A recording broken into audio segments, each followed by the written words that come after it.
J'ai assisté hier à l'église Saint-Méry à un concert donné par un pianiste, disons, non professionnel, Sylvain Lévy,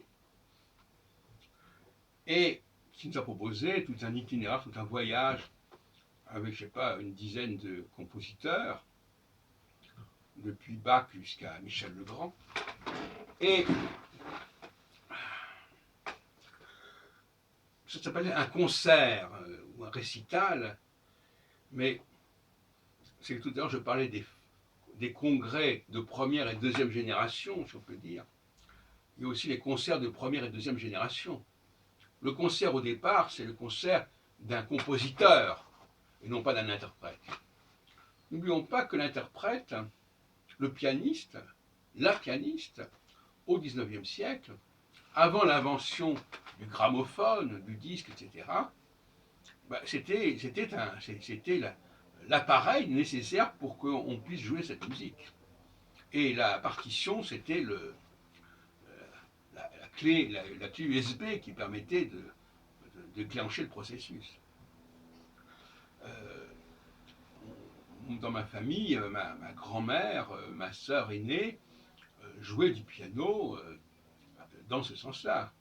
Ma grand-mère, qui est née en 1885 et mort en 1957, elle était assez bonne, dit-on, pour déchiffrer des œuvres rapidement, comme ça, sur partition.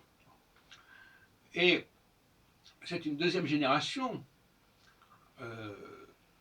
qui est celle des multipliés, des multipliants, c'est-à-dire des gens qui jouent des œuvres d'autres auteurs, plus anciens, et qui visent à multiplier leur diffusion, leur présence à travers le temps et l'espace, ce qui est une fonction tout à fait louable d'une certaine manière, mais qui n'a rien à voir avec le travail du compositeur. Et il est regrettable qu'il n'y ait pas aujourd'hui de vrais concerts avec de vrais créateurs, de vrais compositeurs qui jouent leur propre œuvre et qui ne jouent pas l'œuvre de quelqu'un d'autre, évidemment. Ça, c'est déjà l'élément clé.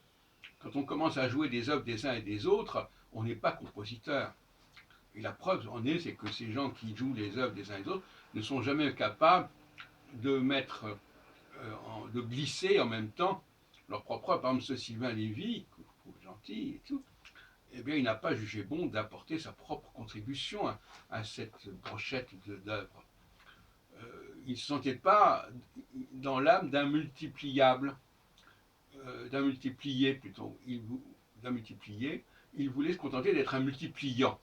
Bon, c'est tout à fait intéressant, mais c'est comme pour les congrès dont je parlais tout à l'heure, où on remplace la rencontre entre des créateurs et des penseurs par la rencontre avec des professeurs et des élèves en astrologie. C'est un peu la même chose et c'est quand même assez pathétique et lamentable. Les cadans, disons.